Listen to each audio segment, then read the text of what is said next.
La nouvelle génération de la NC-Sept 150X vient d'arriver au Brésil et dans cette vidéo, vous allez découvrir tout ce qui a changé. Caractéristiques techniques, performance en ville, consommation, prix de l'assurance, le prix et les couleurs disponibles. Et bien sûr, mon avis sincère avec les points positifs et négatifs pour que vous puissiez prendre la meilleure décision d'achat. Est-ce que la NC vaut l'investissement? Regardez jusqu'à la fin pour le découvrir. Si vous êtes nouveau ici, je suis Amanda Pagliari. Et voici la chaîne moto la plus charmante du Brésil qui propose aussi les vidéos les plus complètes sur 2 roues. Alors cliquez sur j'aime et abonnez-vous à la chaîne pour ne rater aucune vidéo.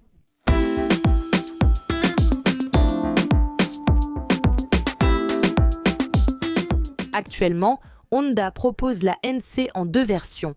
La traditionnelle avec la boîte manuelle qu'ils appellent MT et cette version-ci avec la boîte automatique DCT. Calme-toi, je vais t'expliquer à la fin de la vidéo quelle est la différence entre les deux, d'accord? Et je vais aussi t'expliquer comment fonctionne cette boîte automatique DCT qui effectue les changements de vitesse. Pour toi, le sigle NC signifie New Concept et elle est arrivée au Brésil en 2012 avec la proposition d'être une moto conçue pour rouler 100% sur l'asphalte tout en offrant la praticité des scooters, comme transporter des objets ici à la place du réservoir et aussi être très économique. Ensuite, d'autres générations sont arrivées. Après, le moteur est passé à 700, n'est-ce pas? C'est passé de 700 à 750 qui est le moteur actuel. Et bien sûr, il y a toujours eu des adaptations, des améliorations et évidemment des changements dans la technologie et aussi dans le design. Eh bien, qu'est-ce qui a changé pour cette nouvelle génération de la NC? Tout d'abord, le design. Nous avons donc une moto qui garde une position de conduite droite plus orientée vers l'asphalte, n'est-ce pas? Nous avons aussi de petits changements subtils au niveau du design. Je pense que la génération précédente avait beaucoup changé, j'aimais vraiment le design et ici je continue d'aimer. Je pense que Honda a fait du bon travail en gardant l'essence, l'ADN NC. Cependant, ils l'ont modernisé, lui ont donné un style plus élégant, plus moderne, surtout ici au niveau de l'ensemble optique où elle a vraiment acquis une nouvelle identité. Ici au niveau du phare, j'ai aimé qu'il ait un aspect plus agressif, il a une identité unique, vraiment intéressante. Ici sur le côté, nous avons la lumière de position diurne et ici en bas, nous avons le phare, n'est-ce pas? Et aussi les feux de route, ici dans la partie inférieure. Donc, au niveau des feux, le changement s'est vraiment fait ici sur la face de l'ensemble optique parce qu'il était déjà full LED dans les versions précédentes. Et c'est intéressant que les clignotants restent allumés en permanence pour indiquer au véhicule devant qu'il s'agit d'une moto. Puisqu'il va voir cette configuration, n'est-ce pas? Le phare et 2 clignotants, il sait ainsi que c'est une moto. Et elle apporte aussi la technologie ESS, elle continue avec cette technologie qui fonctionne ainsi, lorsque vous freinez brusquement à une certaine vitesse, l'électronique le comprend. Et elle active aussi les clignotants arrière pour la sécurité, pour montrer au véhicule derrière vous qu'il doit être en alerte, qu'il s'est passé quelque chose. La bulle reste sans aucun type de réglage, la bulle ici est rigide avec cette entrée d'air ici pour apporter plus d'aérodynamisme. Et elle n'est pas 100% d'origine, non, elle est équipée d'accessoires d'origine Honda que vous pouvez acheter chez le concessionnaire. Donc ici nous avons la béquille centrale qui n'est pas de série, c'est un accessoire. Nous avons ici le support de Top Case, déjà avec ses poignées pour le passager intégré, très joli dans cette couleur. Nous avons aussi le support des valises latérales déjà installées ici. Et ce sont les accessoires. Mais Honda en propose d'autres dont je parlerai à la fin de la vidéo. Et si vous voulez équiper votre NC-Sept 150X 2026 ou les modèles précédents, mon conseil c'est d'en acheter. Les accessoires de Scam, qui sont de très bonne qualité et très variés, offrent beaucoup plus d'options que les accessoires d'origine de Honda. Scam propose une gamme très complète pour équiper votre NC, comme par exemple une bulle haute en polycarbonate. Il y a aussi une béquille centrale, un garde-boue, un anti-projection, un protège-carter bien plus résistant que l'actuel, qui est disponible aussi bien pour la version MT que pour la version DCT. Le protège-phare en acier carbone est également disponible en polycarbonate transparent ainsi que des protège-mains, très utiles en voyage. Nous avons un protège-moteur et un carénage pro. En plus, vous pouvez même étendre la béquille lors d'un voyage. C'est vraiment sympa. Un protège-radiateur qui porte même le nom NC650, c'est vraiment chouette. Renfort de plaque, support pour valise latérale, support pour top case et support GPS très utile. Scam propose divers accessoires, non seulement pour la NC, mais aussi pour d'autres types de motos, des scooters jusqu'au Big Trail Street. Donc ça vaut le coup d'accéder au site de Scam via le QR code qui s'affiche à l'écran ou via le lien dans la description. Ah, j'ai oublié de dire que Scam propose aussi plusieurs coffres en aluminium. Il y en a en couleur aluminium brossé, donc argenté, aussi en noir, et il y a aussi la gamme Economy, très jolie et aussi résistante avec un prix vraiment sympa. Je vais laisser les produits ici dans la description, marqué Scam, c'est vraiment de la qualité, je recommande. Et la NC est devenue plus lourde, malheureusement, donc avec les améliorations, et le poids de la NC est de 214 kg à sec, c'est-à-dire sans compter les liquides, et le réservoir de carburant qui a une capacité de 14,1 litres d'essence. Et l'une des caractéristiques ici de la NC, c'est que le réservoir de carburant ne se trouve pas ici où serait normalement le réservoir, traditionnellement. Il se trouve à l'arrière, puis vous insérez ici la clé et vous tournez vers la gauche, là où il y a le repère. Le symbole sur la pompe à essence, et c'est ouvert, alors vous ouvrez ici. C'est ouvert et vous dévissez ici pour faire le plein.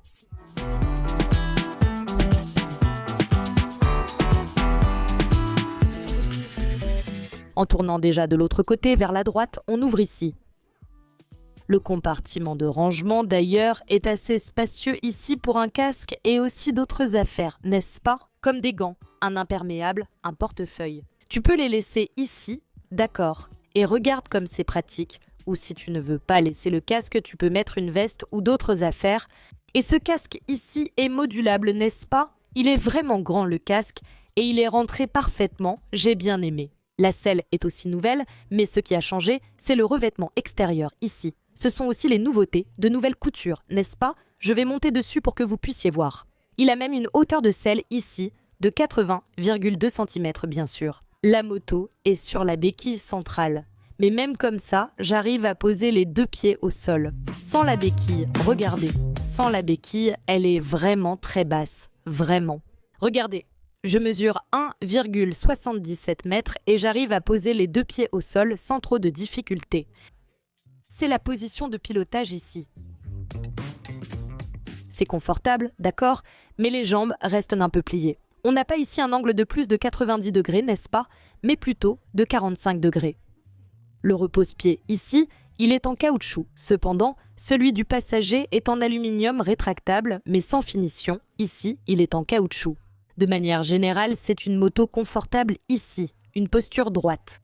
Malheureusement, la bulle est basse, mais je vais déjà tester sur la route et je vous donnerai mon avis. Passagère. Ici à l'arrière, la selle n'est pas si généreuse que ça pour la passagère, n'est-ce pas? J'ai bien aimé cette poignée de maintien, qui n'est pas d'origine, n'est-ce pas? Je peux bien m'accrocher. Mais la selle n'est pas si confortable que ça pour la passagère et pour mettre la moto sur la béquille centrale. Voyons si c'est très difficile. Oh, on peut applaudir ici. Pour la professionnelle, nous n'avons pas eu de changement au niveau des suspensions. On a toujours ici une fourche conventionnelle qui n'est pas inversée, avec un débattement total de 120 mm et la technologie SDBV qui, selon Honda, s'adapte au terrain grâce à une technologie interne de passage d'huile et elle n'a pas de réglage. Elle est en retard sur cette technologie Showa, d'accord? À l'arrière, elle a le système ProLink, un débattement de 122 mm et un réglage de précharge du ressort. Pour les freins, oui, il y a des changements. Elle est passée d'un seul disque à deux disques flottants de 296 mm de diamètre avec des étriers Nissin. Et à l'arrière, nous avons un disque de 240 mm de diamètre. Rappelons que les deux roues sont équipées d'un système anti-blocage ABS. Les roues sont également nouvelles, en plus d'un nouveau design. Et comme elles sont en alliage d'aluminium, elles ont aussi permis de perdre 1,8 kg. Les jantes restent en 17 pouces sur les deux roues et elle est équipée de pneus sans chambre à air. Et le moteur qui équipe la nouvelle NC7 150X est le même que celui de la génération précédente. S'il vous plaît, ne confondez pas avec le moteur de la Sept 150 Transalp XL. La Transalp a un autre moteur, c'est une autre technologie. D'ailleurs, juste par curiosité, saviez-vous que le moteur de cette moto qui dérive d'une voiture, c'est bien ça?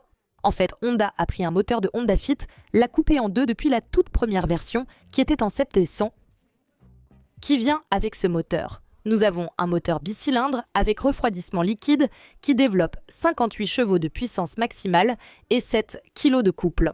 Le moteur est équipé de 6 vitesses et d'une transmission finale par chaîne. Je vais maintenant présenter la technologie DCT, différente de la version manuelle dotée d'un levier et d'un embrayage classique, alors que celle-ci utilise le DCT. La technologie DCT est à double embrayage et elle effectue les changements de vitesse pour vous de manière automatisée. Elle comprend si vous rétrogradez, si vous accélérez et bien sûr, elle s'adapte aussi au mode de conduite. Je vais déjà vous en parler, mais en pratique, il y a 2 choses que vous devez savoir. Il n'y a pas de pédale de vitesse ici, donc vous n'allez pas monter ou descendre les vitesses avec le pied et il n'y a pas non plus d'embrayage. Comment allez-vous changer de vitesse si vous le souhaitez? Ici, avec les palettes, pour monter les vitesses, on appuie sur le bouton du haut, pour descendre sur le petit en bas, c'est très simple. C'est la même technologie que sur la Goldwing, l'Africa Twin et aussi la XADV. J'allais oublier le scooter. La NC est la moins chère. Avec cette technologie, vous n'avez pas besoin de changer de vitesse. Je tiens à souligner qu'avec la version DCT, vous pouvez changer à tout moment.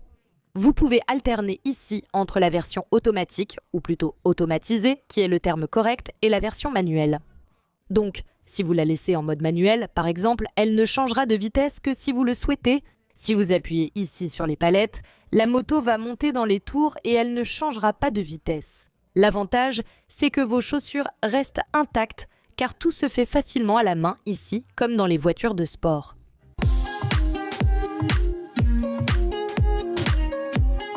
Le tableau de bord est 100% numérique en couleur ici en bas. Cette partie rouge correspond aux informations d'alerte. Quand vous roulez, ça s'affiche et c'est vraiment pour attirer votre attention. Et ce qui est sympa, c'est que ce tableau de bord ici, vous pouvez, regardez, juste changer la configuration et vous allez voir.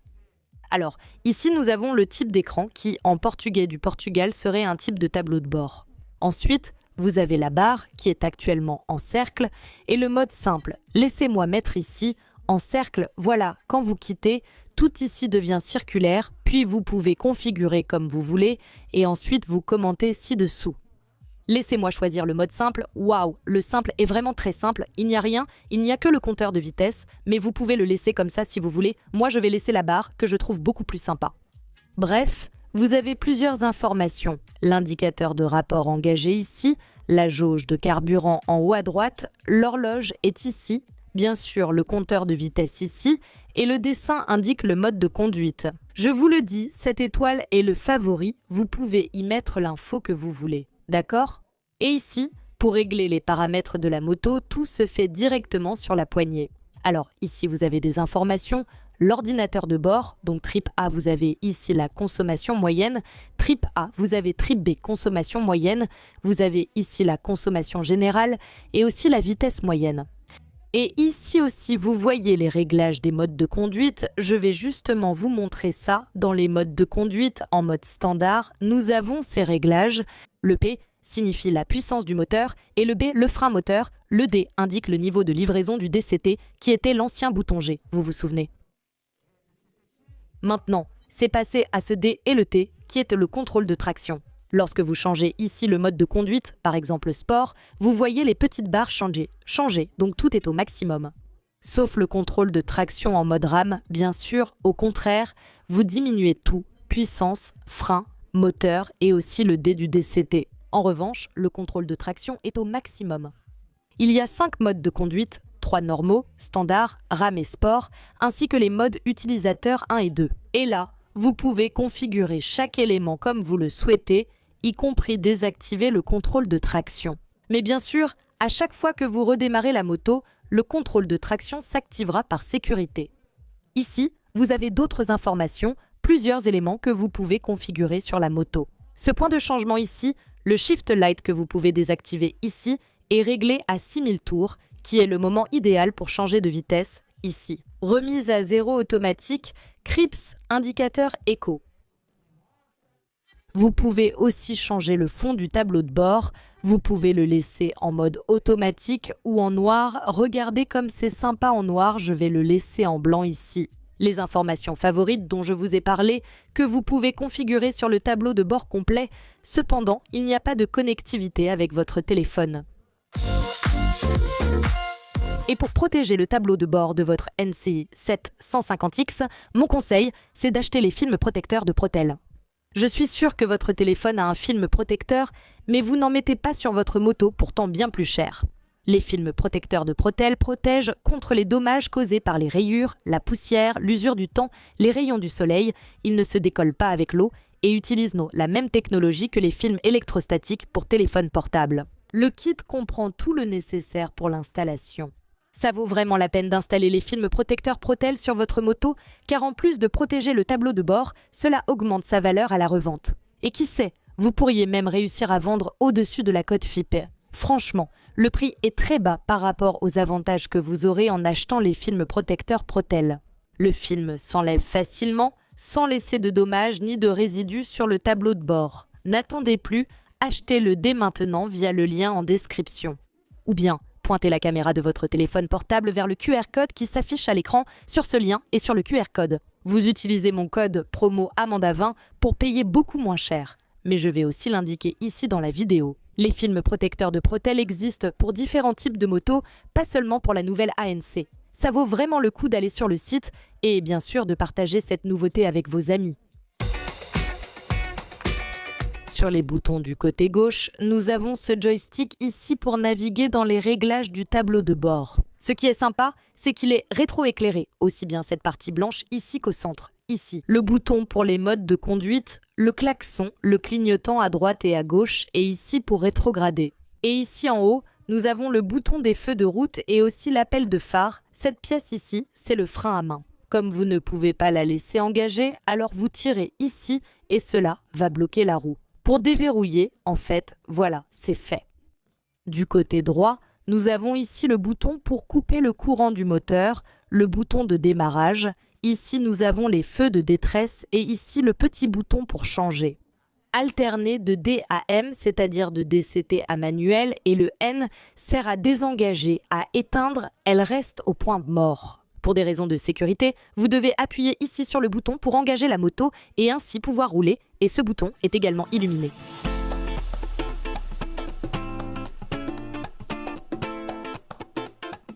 Et maintenant que je t'ai déjà tout montré sur la nouvelle NC7 150X 2026, il est temps de rouler avec elle dans São Paulo et de prendre la route, puis de finir la vidéo par les points positifs et négatifs. Et si tu aimes cette vidéo jusqu'à présent, s'il te plaît, laisse un like. Et à la fin, si tu penses que je le mérite, abonne-toi à la chaîne. Maintenant, oui, monte derrière moi.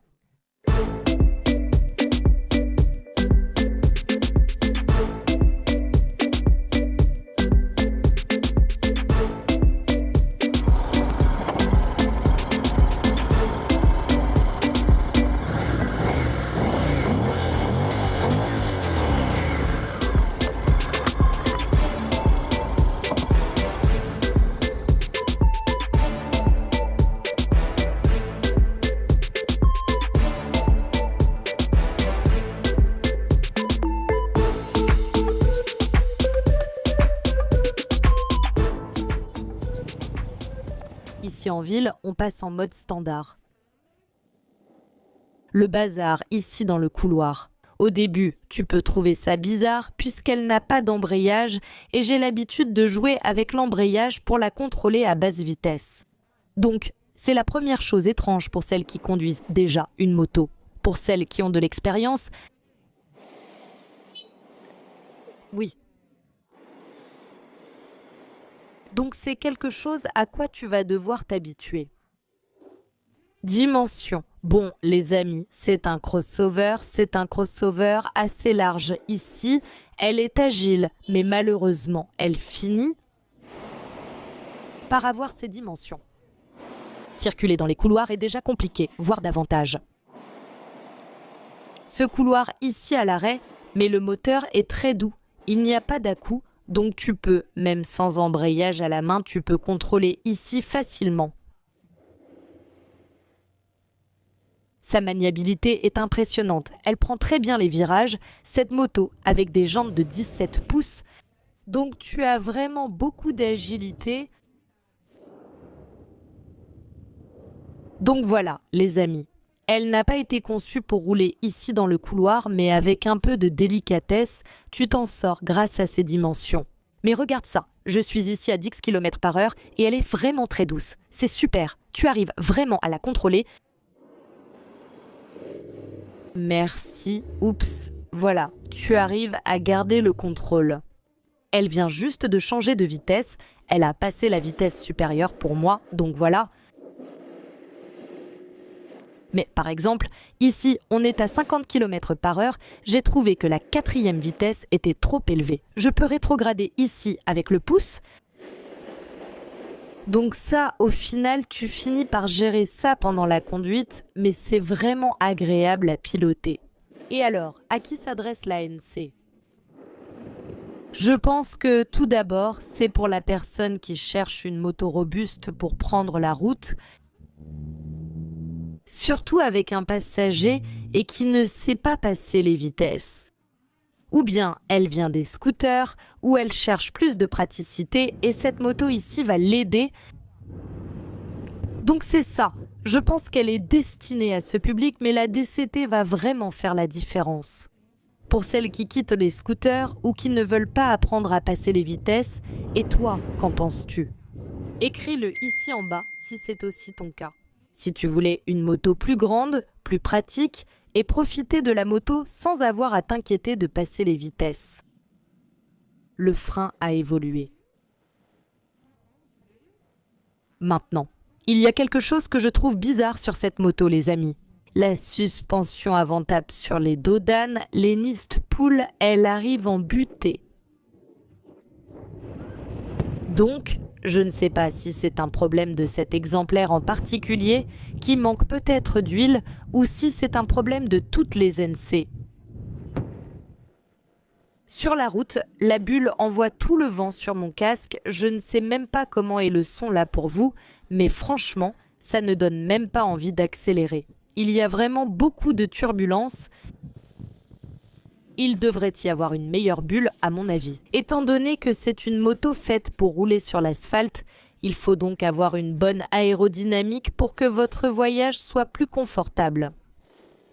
En parlant de confort, les amis, la moto ici, elle est confortable jusqu'à un certain point parce qu'après, vous commencez à sentir la selle dure, les fesses deviennent douloureuses à cause de la selle, donc après beaucoup de kilomètres, ça va vous fatiguer. Il n'y a pas de secret. Pour prendre les virages, elle est très agréable, donc c'est ça. J'étais en 5e vitesse et je me suis dit que ce virage pourrait être meilleur. En 4e, j'aurai plus de contrôle et de puissance, je suis passé en 4e. Donc, à tout moment, tu as le contrôle de la moto, avec le dépassement et tous les autres modes de pilotage. Je suis en mode sport parce que je trouve ça plus sympa. J'espère ne pas avoir à utiliser le mode pluie, on ne veut pas du mode pluie, tu comprends ? Pour moi, honnêtement, c'est bien, je ne vais pas toucher au mode utilisateur parce que c'est parfait, comme le mode sport me le donne ici. Laisse-moi même le mettre ici. Je suis en mode complet partout. Seul le contrôle de traction est bas, donc pour moi c'est parfait. Je ne vais pas désactiver le contrôle de traction ni rien. Oh là là! Youpi! Le freinage est bon, la moto freine bien. Sa vitesse maximale, selon Honda, dépasse les 133 km/h. C'est affiché pour que vous voyez, mais c'est la vitesse maximale réelle. Le GPS n'est pas le tableau de bord. Le tableau de bord affiche plus, mais c'est la mesure de Honda pour la vitesse maximale de la nouvelle NC. Et alors, dis-moi ce que tu en penses. Ce n'est pas son objectif. Atteindre 299 km/h, c'est une crossover. En ce qui concerne l'aérodynamisme, ici, vraiment, la bulle me dérange beaucoup. Il devrait y avoir un déflecteur ici, sur le côté. J'ai trouvé que le nouveau double disque était sympa. Donc ça a donné plus de puissance de freinage à l'avant, c'est une bonne chose, j'ai beaucoup aimé. Pour prendre les virages, la maniabilité de cette moto est vraiment bonne. C'est une moto très agile, tu peux vraiment prendre les virages sur des routes avec beaucoup de montées. Elle a du souffle, elle a de la puissance pour que tu puisses affronter la route et vraiment t'amuser. Son objectif, c'est la route, c'est-à-dire 100% asphalte, ce n'est pas une grosse trail. Et c'est ça, ce réservoir robuste, vraiment intéressant. Regardez, je viens de remarquer, j'ai pu passer en mode pluie. C'est vraiment mauvais, vraiment mauvais. Pourquoi? Parce que tu appuies ici sans faire exprès, tu changes le mode de pilotage. J'étais en mode sport, j'ai appuyé sans faire exprès, j'ai fait comme ça, vous avez vu, j'ai déjà changé, c'est nul, je ne veux pas changer aussi facilement. En ce qui concerne l'assurance, ça dépend beaucoup du profil de la ville où tu habites. Par exemple, si tu habites à Rio de Janeiro ou à São Paulo, dans certains quartiers, l'assurance sera beaucoup plus chère. Mais si tu habites à l'intérieur, dans certaines régions du sud-est, c'est sûr que tu paieras beaucoup moins cher. Le bon côté, c'est que tu peux faire un devis selon ton profil, ton âge, le code postal, l'endroit où tu habites, tout bien comme il faut. Chez le courtier, ils ont l'assurance la moins chère du Brésil parce qu'ils sont 100% digitaux et utilisent l'intelligence artificielle pour te donner le prix instantanément. Sans engagement, tu entres tes infos et diverses options d'assurance apparaissent Pequot. J'ai fait ici une simulation, j'ai pris le profil d'un homme de 41 ans et j'ai utilisé le code postal de Mogi das Cruzes, qui est là où je suis en ce moment. Et regarde ça. Différentes assurances existent, avec franchise, réparation ou couvrant seulement le vol et le cambriolage. Je vais choisir ici une option intermédiaire, Turan Assurance contre le vol et le cambriolage de moto, avec une couverture à 100% de la FIP. Et vous avez aussi la perte totale en cas de vol, cambriolage et incendie, ainsi qu'une assistance 24 heures sur 24. C'est super, car en cas de problème ou de panne, vous pouvez déjà compter dessus. Une dépanneuse indépendante, c'est très cher. Il y a des dépanneuses qui coûtent presque la moitié du prix de votre assurance, c'est sûr. Il y a aussi un traceur, Turan et un système de surveillance via l'application. De 2820 réais à 2036, ce montant, vous pouvez le payer en 12 fois.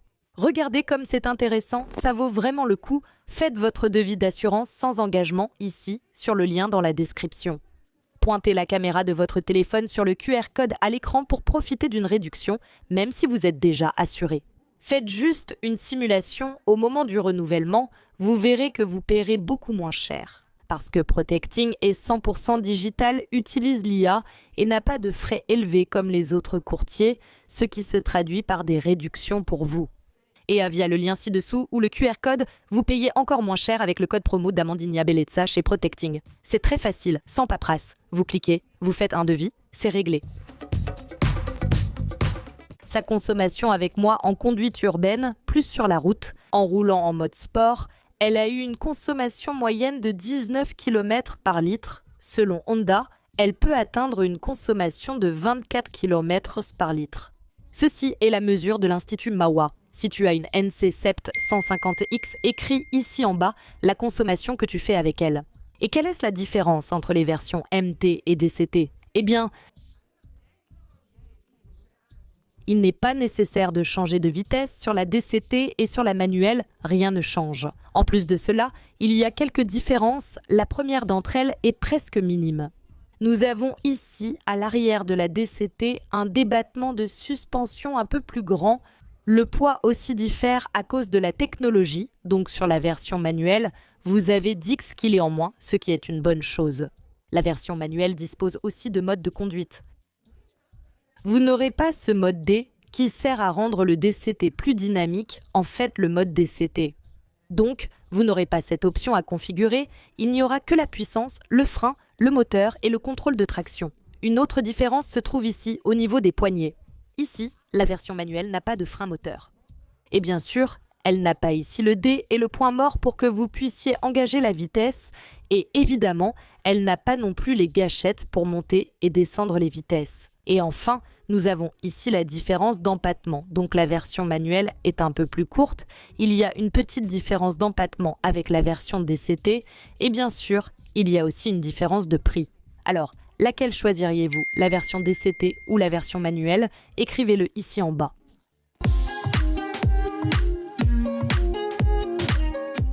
Peu importe celle que vous choisissez, Pablo peut vous aider à réaliser ce rêve et à mettre cette voiture dans votre garage. Sans intérêt, sans acompte et avec des mensualités. Regardez, c'est incroyable. La version la moins chère, la manuelle, avec des 557,78 RR, et la version DCT, qui est un peu plus chère, avec des mensualités de 613,55 RR. Ces mensualités réduites, spéciales uniquement pour les abonnés d'Amandinia et aussi pour une durée limitée. Contactez ici Pablo via le QR code, le lien est dans la description et parlez-lui. Il va t'aider à obtenir la NC Sept 150X ou une autre moto d'une autre marque, une voiture ou même le bien immobilier de tes rêves. Oui, une maison aussi. Si tu ne le savais pas, Amandinia propose aussi un consortium immobilier. Je suis en train de me préparer pour obtenir le bien immobilier de mes rêves et toi aussi tu peux te préparer, que ce soit pour une voiture, une moto ou une maison. Contacte Pablo tout de suite sur WhatsApp, envoie maintenant, sinon tu vas oublier, envoie maintenant. Il suffit de scanner le QR code qui s'affiche à l'écran ou de cliquer sur le lien. Envoie-le tout de suite. 1. Salut, dis bonjour Pablo, ça va? Viens sur la chaîne d'Amanda, je veux telle moto, ou je veux une NC, ou je veux une autre moto de Honda, ou je veux une voiture. Et ensuite, il va examiner toute ta situation financière, voir combien tu peux payer par mensualité, quel véhicule tu veux, n'est-ce pas? Ensuite, une fois tout en ordre, il définit la meilleure stratégie pour toi. Ça vaut vraiment le coup. Fais comme Amandinia, organise-toi pour réaliser tes rêves, contacte-les dès maintenant. Maintenant, je vais parler des points positifs et négatifs de la nouvelle NC Sept 150X. Amandinia, qui ne détient pas la vérité, tu es toi-même, tu as tout à fait le droit d'être d'accord, de ne pas l'être ou même d'ajouter quelque chose en utilisant les commentaires de manière respectueuse, mais avant tout, il faut être abonné à la chaîne. Tu peux commenter. N'hésite pas à commencer par les points positifs. Le design a déjà évolué au fil du temps. Je pense qu'elle a perdu ce look de vieux monsieur, cette moto de vieux monsieur, et elle devient de plus en plus moderne. Et cette dernière génération, maintenant, avec cet ensemble optique, elle a vraiment l'air agressive, vraiment comme une grosse Brava. Donc point positif pour le design. Un autre point positif sur cette version ici, c'est la boîte de vitesse DCT. Honda a d'abord lancé cette technologie sur les deux roues, puis d'autres constructeurs ont proposé leur version. Ça simplifie la vie. La technologie et l'innovation sont très bien. Ce qui est bien, c'est que tu peux changer toi-même les vitesses. Point positif. Un autre point positif, c'est le moteur enthousiasmant. Rien ne se compare à cette toute première 750. Il a évolué au fil du temps, de plus en plus, devenant plus amusant et plus épicé. L'économie est un autre point positif. Qu'est-ce que Honda a promis? 24. Je n'ai pas réussi à atteindre ce chiffre, mais elle reste économique, donc c'est vraiment très bien. Un autre point positif, c'est que les modes de conduite sont maintenant passés à 5 avec ces deux modes utilisateurs que vous pouvez configurer comme vous le souhaitez. Un point positif, c'est la partie cycle de cette moto qui est très bien réglée depuis les générations précédentes et maintenant, avec ses 214 kg, oui, elle est lourde. Mais sa répartition du poids pour prendre les virages, pour rouler avec, fait que vous ressentez bien son poids, donc c'est vraiment bien. J'adore aussi ce compartiment de rangement sur cette moto. Je me demande pourquoi toutes les motos n'ont pas ce système, c'est génial et ça ne nuit pas à l'esthétique. Vous pouvez y mettre vos affaires. Autre avantage, le tableau de bord très complet et informatif. Et en parlant toujours du cockpit, un bon point, c'est que les boutons ici sont rétro-éclairés. D'accord, c'est assez subtil, mais j'ai trouvé ça intéressant. Qui sait, peut-être que ce sera un petit pas pour que Honda l'ajoute sur d'autres motos. Je fais ce compliment pour encourager, c'est vraiment un point positif. Un autre avantage de cette moto, c'est qu'elle est accessible aux personnes de petite taille, pas seulement à cause de la haute hauteur, mais la selle ici est assez étroite. Vous pouvez ainsi poser plus facilement les deux pieds au sol, ce qui aide celles et ceux qui, comme moi, n'ont pas de longues jambes, Amandinia. Un autre point positif, c'est le système IS de Honda. Comment ça fonctionne ?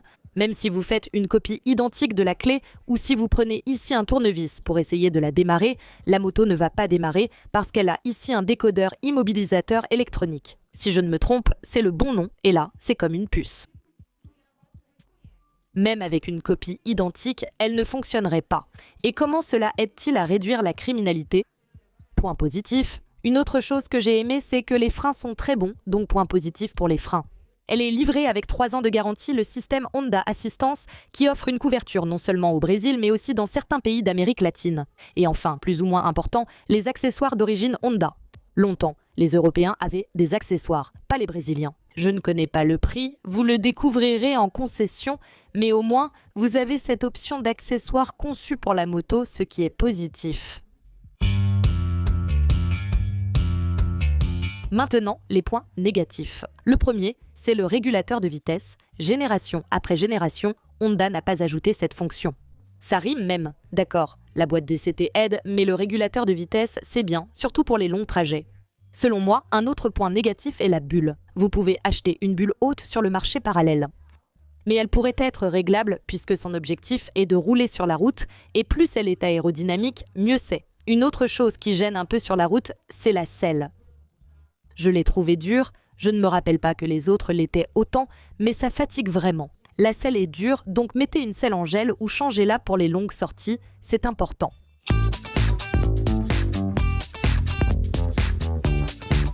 Une autre chose que je n'ai pas aimée, c'est que le bouton du mode de conduite est mal placé. Il change de mode rien qu'en effleurant le tableau de bord. Mais enfin, tu viens de dire que c'était positif, ma chérie.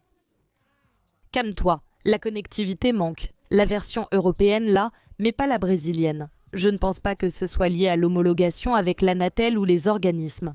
Il y a la file d'attente, ce temps avec la bureaucratie de base, et ils n'ont pas eu le temps d'homologuer le système de connectivité ici. Donc, point négatif. En plus de ça, il y a autre chose sur le tableau de bord qui n'affiche pas l'autonomie, donc encore un point négatif.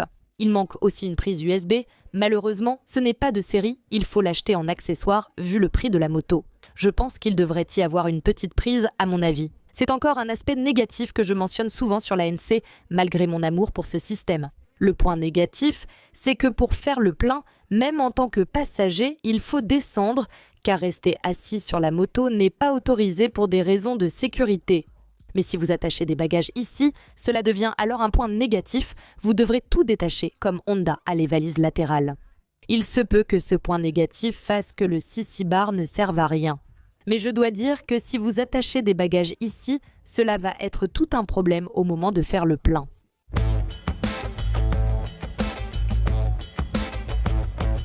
Un autre point négatif est que la suspension avant n'est pas inversée et qu'elle a aussi atteint la butée à certains moments, un autre point négatif qui n'a pas changé. Je pense qu'elle est un peu basse et quand vous mettez du poids avec un passager, elle finit par frotter sur certains dodanes.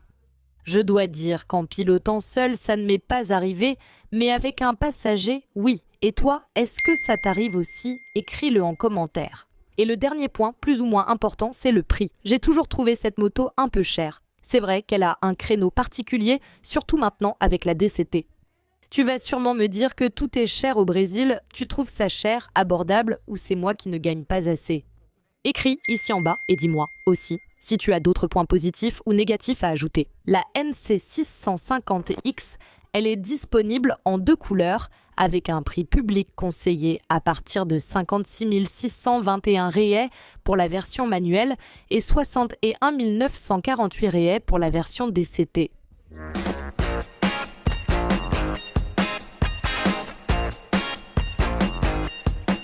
Rappelle-toi qu'à Japalto, tu peux acheter ta NC ou n'importe quelle autre moto Honda avec le meilleur service du Brésil.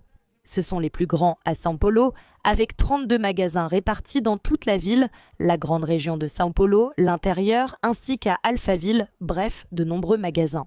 Il y a des essais, alors contacte-les ici pour prendre rendez-vous et faire ton essai dans le magasin le plus proche. Et bien sûr, achetez la tienne avec les meilleures conditions. Ils acceptent votre moto d'occasion comme reprise, il y a un financement facilité et bien plus encore. Ne finalisez pas votre achat Honda sans parler d'abord ici avec Japalto. Dis que tu as vu ici sur la chaîne Motoplay, la chaîne de Mandigna, qu'ils aident et continueront à la sponsoriser. Tu auras le meilleur service et de nombreux avantages. Alors, investir dans la NC7 150X en vaut-il la peine ?